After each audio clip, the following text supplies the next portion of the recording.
గుంటూరు జిల్లా వట్టిచెరుకూరు మండలం కోనేపాడు గ్రామంలో శ్రీ వెంకటేశ్వరుడి నామాలకు సంప్రోక్షణ కార్యక్రమం చేపట్టారు.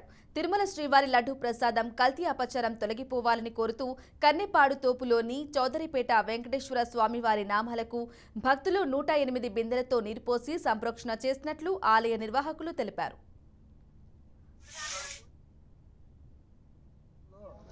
సైకో జగన్ రెడ్డి ప్రతి దాన్ని రాజకీయం చేస్తూ హిందూ ప్రజల మనోభావాలను దెబ్బతీసేలా తిరుమల తిరుపతి దేవస్థానం ప్రతిష్టను మంట కలిపేలా తన పాలన సాగింది.